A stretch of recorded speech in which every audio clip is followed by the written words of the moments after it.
Hello there, folks. Today, Chelsea takes on Nottingham Forest in game week 7 Premier League fixture. And from what Enzo Maresca said during the press conference, there are no injuries to be worried about apart from Rich James. He's still out. We've heard reports that he's actually fit, but the medical team and everyone trying to be very careful with Rich James. And of course, Chelsea fans and everyone else sort of know Rich James' medical history, his injury history and record with the team. So we've had so many falls done. So kudos to everyone who's taking their time with Rich James, and hopefully he comes well fit. And we have Malagusto, and Josh Archipong is there waiting on the wings as well. And so no need to rush in my opinion. Even when he's ready to be part of the team, I think probably it will be 20 minutes here, 15 minutes here, just to make sure he's not rushed in too soon. Because we've seen this movie, we've seen this script so many times. Rich James is fit, he's back training, social media posts, everyone is hyped, and then he plays one game, plays two games, and then he's out for the rest of the season. So that's something we don't want to see. And I think no Chelsea fan really wants to see that. I know rival fans who want to batter Chelsea about Rich James, but that's not what we as Chelsea fans want to see. And football fans in general, bank aside, I don't think want to see Rich James play one game and be out for the rest of the season. So that's good. That's good news that he's back at least. Even if he's not fit enough, he's not ready to make the team. And that's fine that the medical team are taking their time with Rich James. Now, off the back of the Ghent game, good performance with the team, people say second team. For me, I wouldn't say second team. I wouldn't say team B because I think that's a bit too condescending, in my opinion. Because when you say team B, you're trying to say everyone on the team B or everyone on the team A is better than everyone on the team B. That's what you imply when you say team B. Because for instance, Gunku is as good as, and if not better than Jackson, in my opinion. And you have so many players that played on there that could make an argument to start doing the Premier League. So for me, that's good rotation, and that means we could have a fresh 11 to play against Nottingham Forest today, and hopefully freeze them, put them on ice. One thing you have to be careful with Nottingham Forest is that they've got two pacey wingers, Elanga and Callum Hudson-Odoi, the former Chelsea player. Now, the thing with and what that means is that you could have all the possession, you could dominate the play, you could have most chances, but what could happen is they hit you on the break on either flank, especially if you're having a Cucurella invert into midfield. Then you leave that space in behind, especially when it comes for long balls. And if Elanga gets in there, I don't think Cucurella can catch it. Cucurella can match him up in terms of 1v1 marking, but in terms of catching him for pace, I don't think Cucurella can catch Elanga for pace. You can't match him, definitely can't catch him. So you have to be careful about that. But though still, I want the team to be aggressive, in a good way. I want the team to be positive and make it difficult for Nottingham Forest. Now, when you're pressing teams like Nottingham Forest, everyone has to be pressing. There's no one who would, you can't successfully press a team like Nottingham Forest if you have a couple of people, slacking off. Everyone should be pressing aggressively and pin them in their own box, pin them in their own box. And this may seem a bit too obvious, but depends who gets the first goal. If Chelsea gets the first goal, then we can actually run riot. We can actually freeze them up with five goals to nil hiding, because they'll be forced to come out. And then we've seen when America likes to play when Chelsea has a lead. Uh, you have your uh, um, you have your Noni case, and you have your with Jaden Sancho, and you have your Nicholas Jackson who can run in behind, their back line, add pace, and cause the real damage. Now, speaking about Jaden Sancho is really, really important.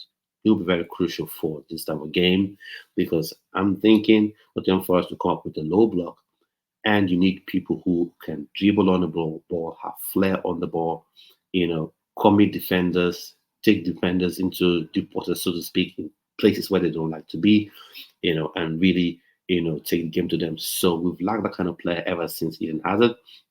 And that's why we've had issues since he left with breaking down low blocks, because you can pass all you want to pass, but you need those people with skills, those people that can dribble, that can beat a man. So Jadon Sancho will be very important, same as Noni Madueke will be very, very important as well. And not to forget Cole Palmer, obviously, always important, the best player in the team. Now, I'm speaking on Cole Palmer. If I forget, subscribe to the channel while you're here, and there'll be a show that will be coming up as well. Well, we're talking about Cole Palmer and comparing him to a former Chelsea legend and former Chelsea player. And click notification bell if you want to be notified when that show comes on the channel. So now I'll go in for my starting 11, and like I like to do, I don't like to go for a predicted starting 11, because the coach can always tweak and come up with what he wants to do, with how he sees the game, with the weaknesses he sees in the opposition. So for me, I'll be going with the lineup I'd like to see. So, and for me, I'll be going with a 4-3-3, and Cucurella at left back. He owns it. Renato Vega played very well against KAA Ghent in the UEFA Conference League. He was very good, got his first goal for the team, for the club.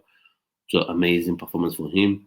But Cucurella, I think he's on this left back spot right now, especially with this whole inverted business. He's on it, he's on the roll. So for me, kudos to him. He gets in there, he starts. And then Levi Colwill, of course, you can see him growing. He's not yet the finished article as yet, but you can see him growing and maturing, playing his actual position, unlike Pochettino, who decided to play him at left back for whatever reason. And if you ever back Pochettino playing him out of position, now you can see why, those of us who criticize Pochettino for playing him at left back did what we did. And you can see that we were absolutely right. So Colwill at centre back, that's good for me. But when it comes to his partner, I'll go with Tosin. Tosin has shown calmness, he's shown composure, he's shown passing range. He's shown good tackling, being in the right position at the right time, which is a skill that the centre back really, really needs. It's not having to always catch someone. You're always chasing someone. If you're having to always chase a player or chase an attacker, chase a striker, that means you're not doing your job right as a centre back, in my personal opinion. It's one thing if the opposition has you have a corner kick and then they hit you on the counter. That's a different thing. But if you're always out of position as centre back, you're not doing your job right. And I think Tosin meets all the benchmarks for me for a centre back, and especially for this team. So in place of Wesley Fofana, I'll have Tosin in his place. I know he played against Ghent, but if you want to be a Chelsea player, if you want to play for any team at all at the top level, you should be able to play at least 2 games a week. That's the bare minimum. So Tosin goes in there for me. And then Malo Gusto at right back, obvious for me, because Disasi against Ghent, I saw him at right back. It was just like, what's going on for me? Each time I see Disasi or any other centre back at all at fullback positions, it's like watching some horror movie. So no, Malo Gusto right back for me. And then Caicedo and Enzo Fernandez in the central midfield positions. They picked themselves, especially Caicedo. Cole Palmer for me in the 10 role. That's it. That's always been his role. I've been saying it all through last season that his best position is the 10 role. Everyone's acting surprised all of a sudden, but that's his role. He masquerades as a winger because he's kind of sort of can fit in there, but he doesn't have that electric pace to play, as a winger. So he can drift in there sometimes to pull crosses in, but he's actually a 10. So, and he's been on fine form as well this season. Scored 4 goals, against scored 4 goals against Brighton in that Premier League game. So hopefully, so he's starting at that in the 10 position. There's no saying it. He must start one of the first names on the list for me. hopefully to see at least one more goal and an assist for him as well. And then Nicholas Jackson, he's been in fine form. I think 4 goals in 6 games. That's a more than decent goal scoring tally, goal scoring record so far this season. So kudos to him for that. So he goes into the team as well. And then we've got Jadon Sancho. Jadon Sancho is coming immediately. I said after the Bournemouth game that he's made that his own. He's made that left wing his own. So Pedro Neto or Mikhailo Modric that behind him, and they should fight to get into the team. Or some may argue it's himself and Mikhailo Modric. So Mikhailo Modric should fight and do his best to get into the team. And in saying that, I know he played well against Barrow, and then he also played well against Ghent. And I would just wanted to criticize him unfairly, in my opinion. Um, and I've said this: if a player has played well, forget about how bad he's played. You can say, "Oh, he's played well, and he can possibly, and hopefully he builds on this and continues to improve." Don't go on to slate him and say he doesn't have a brain and say all those useless stuff. I know everyone wants to create content nowadays and say whatever they want to say. Don't go crazy with it. So, but for me, in spite of Mikhail Modric having a good performance against Barrow and building on that and having an even better performance against Ghent, Jadon Sancho still the one to start for me. And if he comes off the bench, maybe winning 5-0 by second half, which would be phenomenal, which is not beyond this team anyway, if I'm completely honest. But Jadon Sancho starts for me at the left wing. And then for the right wing is someone that people keep criticizing. In fact, I was watching a stream, I was watching a video not too long ago, and so it's a content creator I respect a lot. I like to watch his content. I was just watching, and then he talked about Started 11, and he, to be fair to him, he had Noni Madueke on there as well, and then he was about saying something. I said, "Please don't say this, don't say it." And then the moment he said it, I was just buzz up. I'm done. Not done watching his content, but done just watching that particular video. To say Noni Madueke should stop playing selfishly, that's just silly talking my opinion. That's silly talking my opinion because Noni Madueke hasn't been selfish. If you're talking about players being selfish, is the players in the right position, time and play your teammates are in the right positions, are in right positions time and time again, and you refuse to pass the ball off to them. That's you being selfish. But if on one occasion or two occasions you have teammates in the good positions to score and you decide to take a shot, you're not selfish. If you have a teammate who is in the right position, you lay the ball off to him, but you're just a few inches offside. That is not being selfish. So people should get that right. Palmer had an opportunity to, in the Brighton game to lay off to Jackson. He used Jackson as a decoy, took the shot, the ball came off the crossbar, came off the foot of the post. That does not make a Palmer selfish. So the fact that Noni Madueke took a shot, I think when I hit the foot of the post and went out, and teammates were in positions to score, that does not make him automatically selfish. Because in that same game against Brighton, he got into a good position. He saw Jadon Sancho was in a better position to score. He laid the ball off to him. Jadon Sancho scored, but it was chopped off for just being this an air's breadth with a thin um, offside. So he's not selfish in my opinion. So that's my second 11. Let me see what just an 11 will be like. Who would you want to see? Would you rather see Pedro Neto start over Noni Madueke? I know a lot of people have said that. I'd love to see Pedro Neto start. He scored his first goal against Ghent and had an overall good game. But there's still aspects of his game.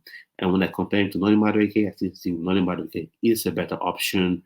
And especially in this game, you need people that can beat their man, not just with pace, but because Pedro can do that, nobody can do that as well. But you need people who can stop the ball in front of their fullback, skill and flair, beat their man, leave him for dead, and go on. So that's why Jadon Sancho and Noni Madueke are starters for me. Yes, for the Premier League season, except form changes, and for this game in particular. So in terms of a score, brings the scoreline. I'll be going with a 2-0 victory, a comfortable 2-0 victory. Don't want to go too crazy. 2-0 victory and 3 points staying at the bridge, not 3 points staying at the bridge. So let me know your thoughts and opinions, your previous lineup, score line. And if you disagree with me, let me also know in the comment section. And don't forget to subscribe to this channel because there are more things coming up. And then click notification bell as well so you're notified each time I post a video on the channel. And for now, I'll say do have a splendid rest of your day. Enjoy the game and also see you on the reaction or rather the review of the game. Hopefully, it'll be at the end of a very good performance and a win for Chelsea. So, do have a splendid rest of your day. Enjoy the game. Bye bye.